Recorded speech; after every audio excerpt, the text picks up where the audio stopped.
जीते ये सारा रन। शांत चित धरे आत्मबल भरे, जीते हर बाधा कर सूर्य।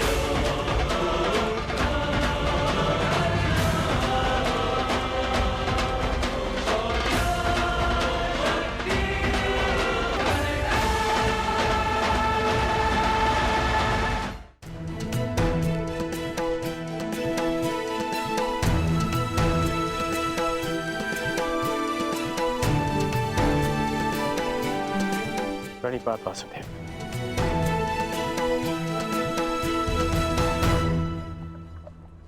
आदेश कीजिए कि कैसे आपने मुझे स्मरण किया।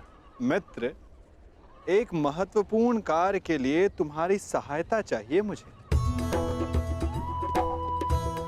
बड़े समय से इस कार्य को पूर्ण कैसे करूं, उसके विषय में सोच रहा था, तो तुम्हारा स्मरण हो आया। और मुझे पूर्ण विश्वास है कि तुम्हारे अतिरिक्त इस कार्य को और अधिक उत्कृष्टता से कोई नहीं कर सकता। ये मेरा सौभाग्य है कि आपने मुझे अपना मंतव्य पूर्ण करने के लिए योग्य समझा। वो तो स्वर्ण पर्वत देख सकते हो मित्र।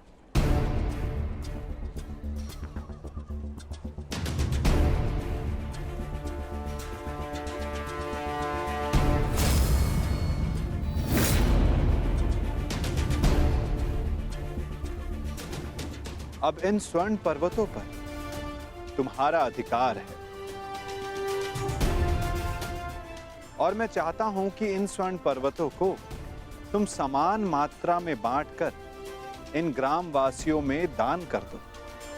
परंतु एक बात का स्मरण रखना मित्र, इन दोनों स्वर्ण पर्वतों का सारा स्वर्ण दान करना होगा। क्यों आदेश वासुदेव।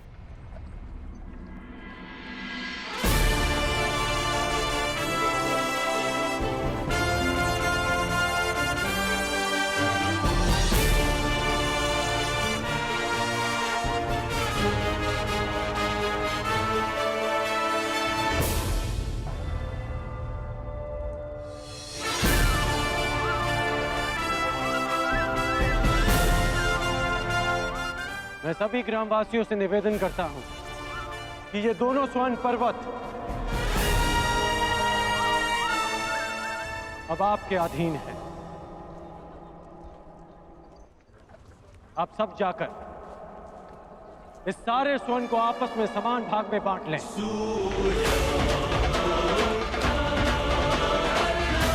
जाइए।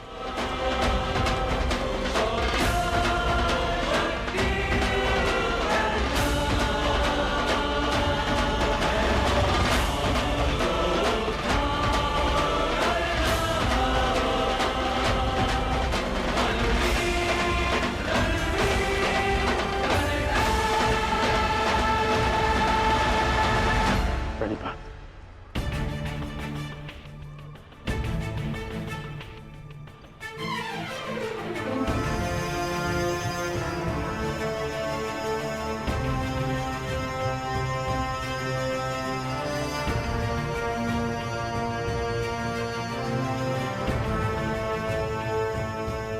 तुम्हें ये स्वर्ण इन ग्राम वासियों में बांटना था, परंतु तुम भी इन ग्राम वासियों की भांति ही स्वर्ण के प्रति आकर्षित हुए। कदाचित तुम स्वर्ण को ऐश्वर्य और सम्मान प्राप्त करने की वस्तु समझते हो।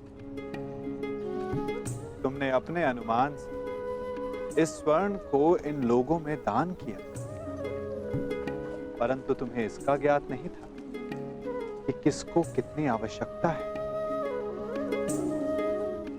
और कर्ण के मन में इस स्वर्ण को लेकर कोई आकर्षण, कोई लालच नहीं था पार्थ। और ये सब ग्राम वासियों में दान करके वो वापस लौट गया।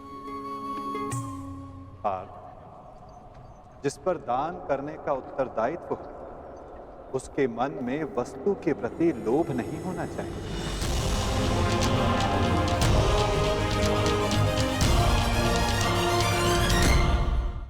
तुम्हारे मन में ये इच्छा थी कि तुम्हारा न्याय पूर्वक ये स्वर्ण दान करने के लिए ये लोग तुम्हारी प्रशंसा करें। और कर्ण के मन में केवल कर्म करने की इच्छा थी पार, फल पाने की नहीं।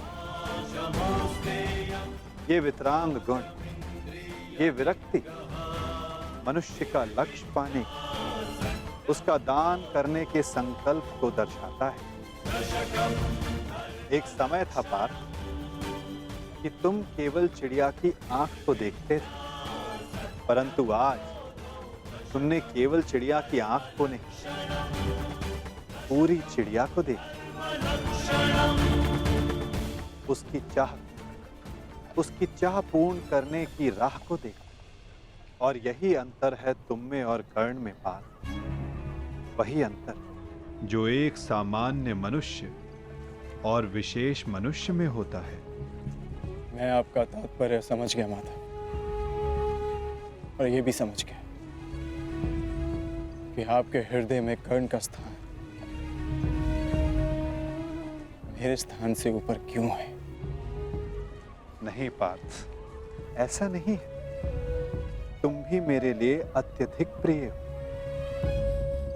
परंतु जैसा कि मैंने पहले भी कहा, जितना प्रेम, जितना सम्मान मेरे हृदय में कर्ण के लिए, उतना ही प्रेम, उतना ही सम्मान तुम्हारे लिए भी मेरे हृदय में है पार्थ।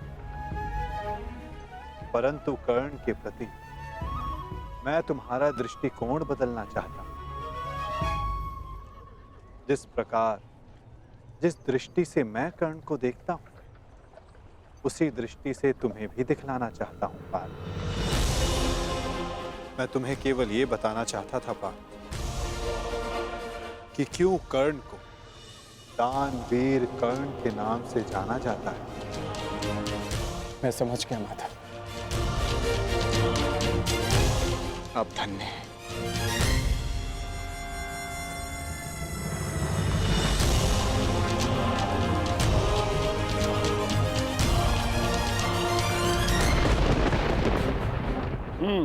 बड़ा दानवीर है ये कर्ण वासुदेव। आपकी परीक्षा तो पूर्ण हो गई, अब मेरी बारी। अब मैं बताऊंगा कि दानवीर होने के नाम पर कितना बड़ा ढोंग कर रहा है ये कर्ण। अब केवल अर्जुन को ही नहीं, पूरे संसार को ज्ञात होगा ये सूर्यपुत्र कर्ण कितना महान दानवीर है।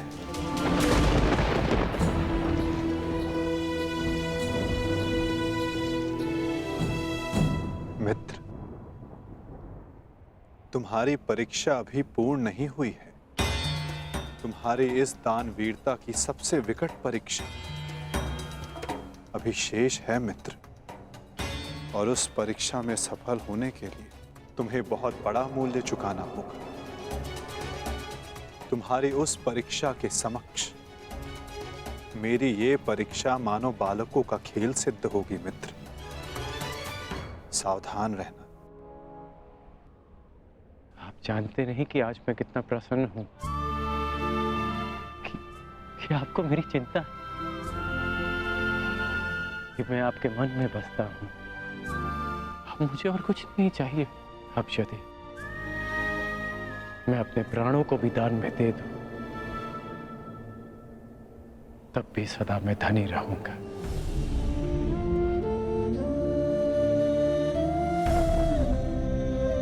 बड़ी बात वासुदेव।